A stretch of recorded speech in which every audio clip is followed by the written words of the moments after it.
Hello hello அண்ணா. அண்ணா பார்த்துருங்கண்ணா. ஆ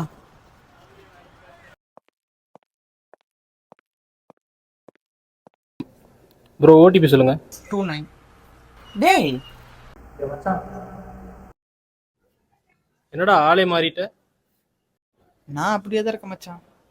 நீ என்ன bike டாக்ஸிலாம்? உனக்கே தெரியும்ல மச்சான், ஸ்கூல்லேருந்து எனக்கு படிப்பு சுத்தமாக வராதுன்னு 10வது வரைக்கும் கடன் வாங்கி இன்ஜினியரிங் சேர்த்து விட்டாங்க. நான் படிக்காமல் ஊர் மேய்ஞ்சிட்டு இருந்தேன். 10வது வரைக்கும் இந்த லவ் வேறு, அதில் சண்டை போட்டு சஸ்பெண்ட் ஆகி அதுக்கப்புறம் நானே டிஸ்கண்டினியூ பண்ணிட்டேன்டா. இப்போ தான்டா படிப்போட அருமை என்னன்னு தெரியுது. உன்ன மாதிரி படிச்சிருந்தா ஒரு நல்ல வேலைக்காச்சும் போயிருக்கலாம். காலேஜில் அடம் முடிச்சு பைக் வாங்கினேன். அந்த பைக் வச்சு தான் இப்போ ரேப்பிடோ ஓட்டிட்டு இருக்கிறேன். ஸ்கூல் டேஸ்லேருந்து நீ நல்லா டான்ஸ் பர்ஃபார்மன்ஸ் பண்ணுவியே, சினிமாவுக்கு போகணும், கொரியோகிராஃபர் ஆகணும், டான்ஸ் கண்டினியூ பண்ணுறியா? டான்ஸு காலேஜ் படிக்கும்போது அப்பா இறந்துட்டாரு. ஹவுஸ் லோன் கட்டலன்னு வீடை வேற ஜப்தி பண்ணிட்டாங்க. நாங்களும் அங்கேருந்து கிளம்பி வேற ஊருக்கு வந்துட்டோம். புது இடம், புது ஊர், கால் நீட்டி படுக்க முடியாத அளவுக்கு ஒரு வீடு. அப்பப்போ சாப்பாட்டுக்கே கஷ்டப்பட்டோம். காலையில் ஸ்கூலுக்கு போகும்போது தங்கச்சி ஒரு தண்ணி தான் குடிச்சிட்டு போவா. அங்கங்கே வேலை பார்த்து எப்படி காலேஜும் முடிச்சிட்டேன்.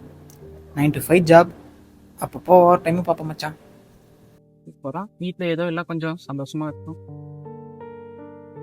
பெரிய அசல் இல்லை மச்சான். தங்கச்சி எப்படியோ ஒரு நல்ல காலேஜில் சேர்த்திட்டேன். டாடி கூட ட்ரிம் பண்ணுறதுக்கு டைம் இல்லை. இங்கே எங்கடா போய் டான்ஸ் எல்லாம் பண்ணுறேன், அதெல்லாம் மறந்துட்டு மச்சான்.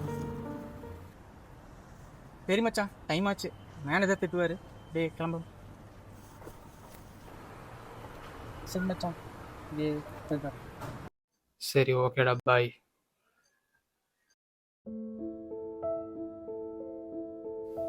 நிறைய பேர் சொல்லுவாங்க ரெஸ்பான்சிபிலிட்டின்னு, அது என்னன்னு இவனை பார்த்தா தெரிஞ்சுக்கிட்டேன். ஸ்கூல் காலேஜில் டான்ஸில் அதிகமாக ஆர்வம் இருந்து சினிமாவுக்கு போகணுன்னு நினச்சவன் ஃபேமிலிக்காக தன்னோட ட்ரீமையும் மறந்துட்டான். இங்கே நிறைய பேர் அப்படி தான் தன்னோட ஃபேமிலிக்காக ட்ரீமையே மறந்துடுறாங்க.